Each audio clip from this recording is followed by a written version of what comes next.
Hey friend, it's been, I think 2 or 3 weeks, maybe longer since I chatted with you last, and I apologise about that, but we've had a few things go on.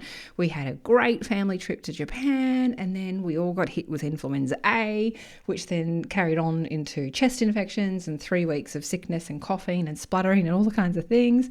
And aside from that, I'm working on something really new and really exciting, a new program called E-commerce Scale Collective, and I'm excited to share more about that soon. Not quite ready yet.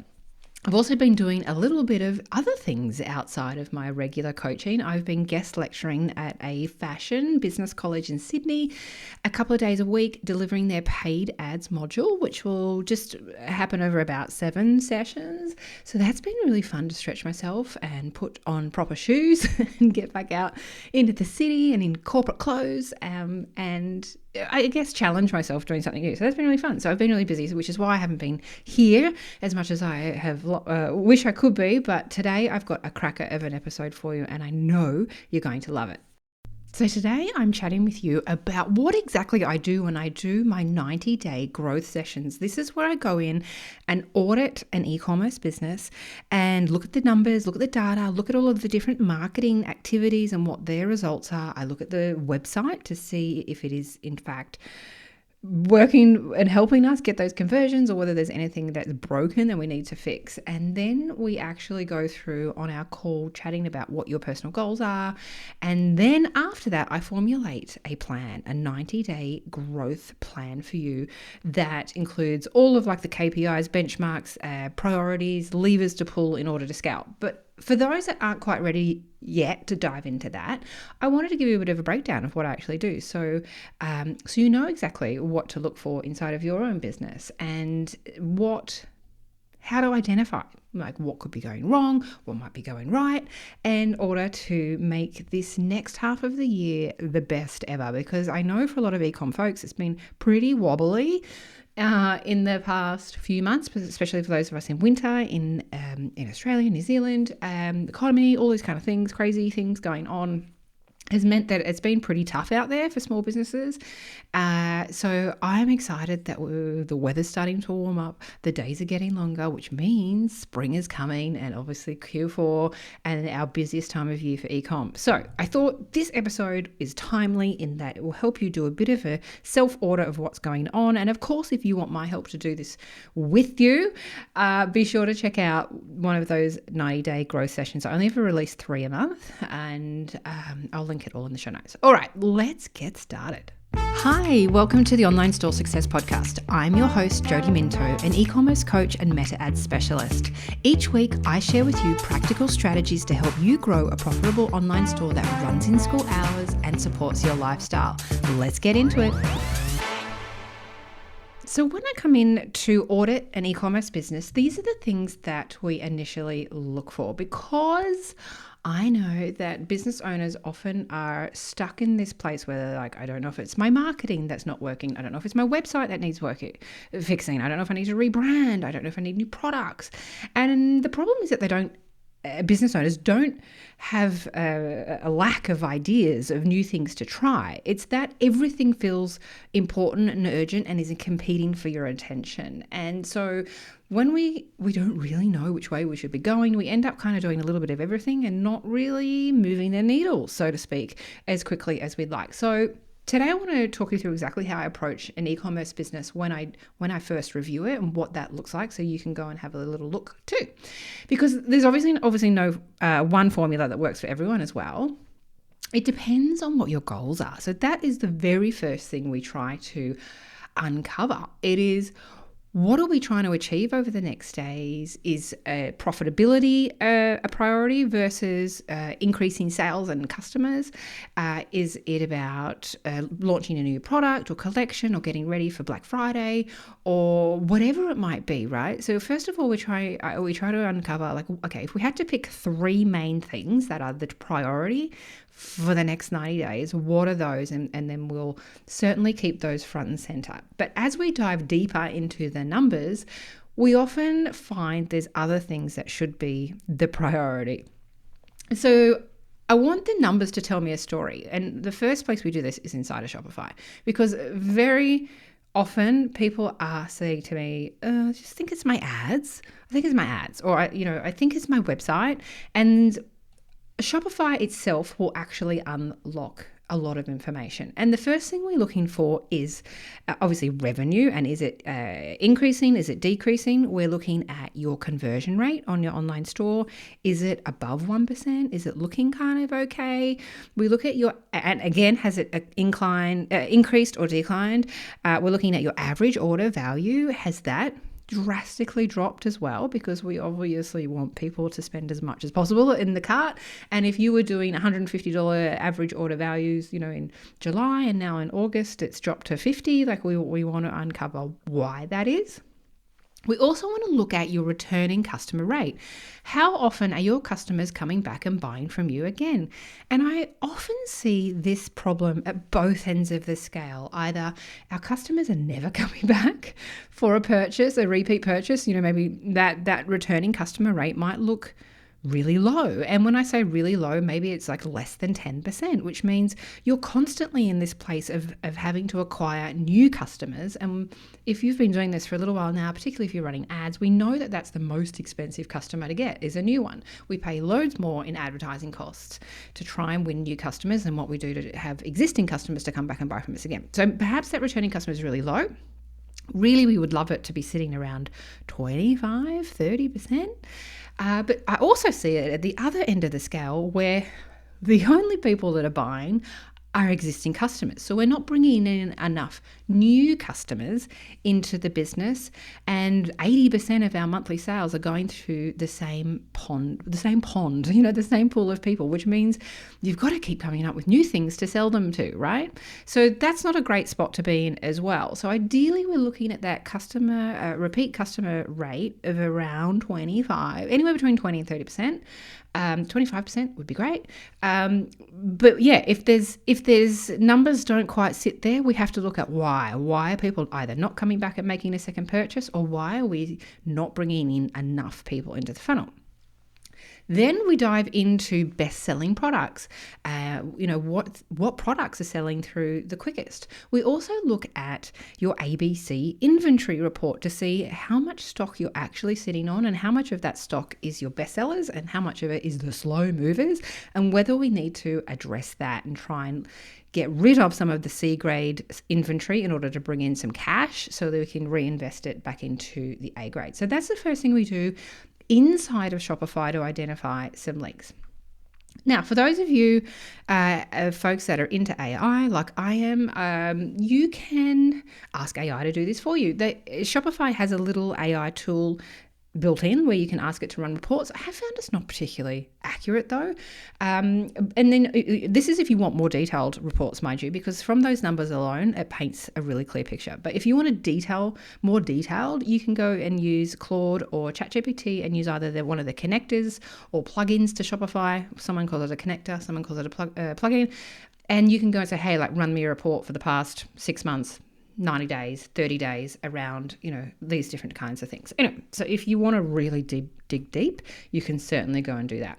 So Shopify Analytics is the very first thing that we look at.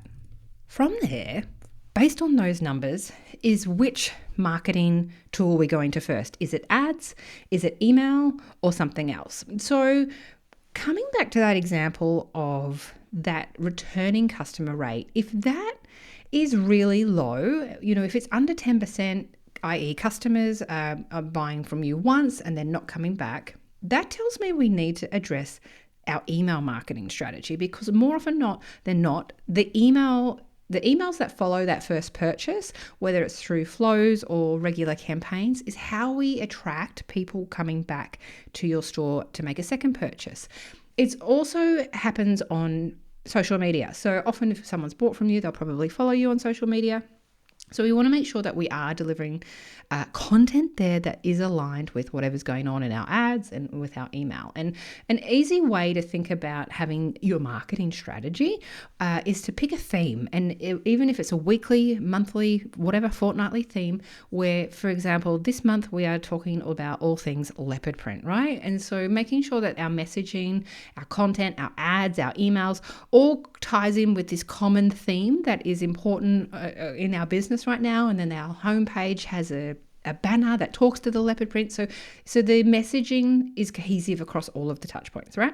So like I said, we have those Shopify data. It sort of points us in the right direction where to go next. So if you've got a low returning customer rate, we certainly look at email, and we certainly look at content, organic content, and we also, of course, will look at ads. If we're at the other end of the scale where we've got just repeat customers coming in and we're not acquiring enough new customers, the first place we go to is over to the meta ads and go, okay, well, what is happening here? Because sometimes funny things can be going on over there where, for example, if we're running a broad Advantage Plus ad campaign to our audience and we go into the breakdowns, we can see how much of our daily budget is being spent on an existing audience, an engaged audience versus a cold prospecting audience. And a lot of times for those brands that do have that 80% return customer rate, we often come over to their meta ads, and the meta ads are spending the bulk of their daily budget on retargeting. Right? So we then need to have look at our meta ad strategy and go, okay, how can we start excluding those warm folks? How can we really prioritize new customer acquisition, prospecting, in order to try and tip the scales a little bit? Even if we're 80%, even if we can get it to be 50%, so 50% of our sales are coming from new customers and 50% of our sales are coming from existing, that's a much healthier place to be than relying on this one customer pool, right? If in our Shopify investigations we discovered we had a really low conversion rate, that gives us a couple of places that we go and look to next. The very first place, of course, is the website. What is actually happening there?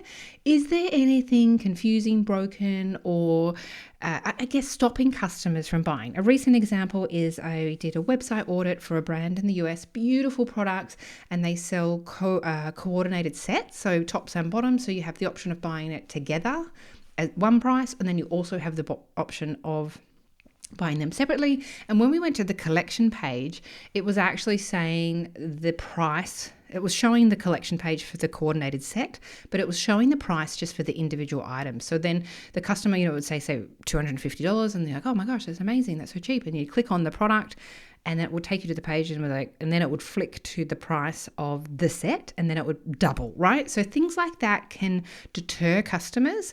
Other things that can deter customers are, a really strict refund and exchange policy, a lack of size guides, description on the fabrication, not great quality images or videos for them to be able to make that decision on comfortably, confidently, and building trust. So that's one of the first places we go to, is over to the website and see what do we need to do there.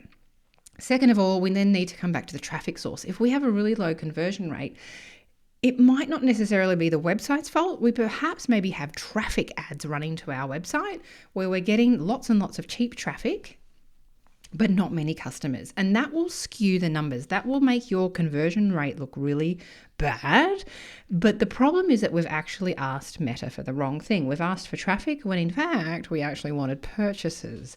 So there's a huge nuance there in building our campaigns, making sure that we're asking for exactly what it is that we want. Because the knock-on effect is you look at your conversion rate and you go, oh my gosh, it's 0.5. Jody keeps telling me it's got to be at least 1%. This is it. I'm going to throw my whole business in. It must be doomed. And then we turn around and look and go, oh, you've got $20 a day traffic ads running for the past 10 years to your website, which is a bit of a waste of money, and it's skewing the numbers. It's not reflective, that conversion rate in that particular case, if we have got like a low quality traffic source coming into the site. We then also have a look at profit margins, what your best hero products are, or categories even, whether or not we have enough of them, whether or not we have too much slow-moving stock that people don't want, and then come up with a plan on how we can rectify that and start to tip the scales in a more healthy way so that we have more of the product that people want and don't have all of these other products sitting on the shelf collecting dust and, holding our money hostage, right? So diving in initially to all of these different platforms gives us a lot of intel around where we should be focusing next. So after we go through these numbers together live on the call, I suggest what I believe are truly the levers we need to pull in order to scale sales, and what things we have been doing perhaps can be left behind. What a relief to be told, actually, you don't need to do that anymore. That would be great. So we do that. And then, of course, there's plenty of time for Q&A and look at anything else that we have, we haven't yet looked at. We can do a deep dive into the ads. We can have a look at email marketing flows, things like that.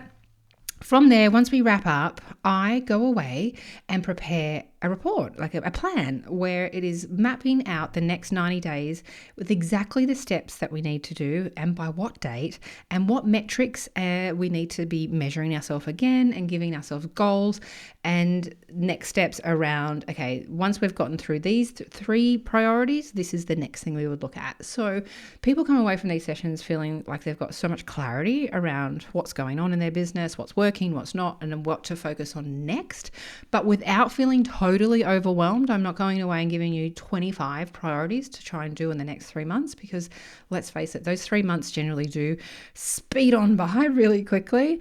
And anything more than that is more like a 12-month plan. So this is exactly what I do on these sessions, and hopefully this gives you a little bit of insight so you can go in and have a bit of a dig around to see what's going on in your account and in your business.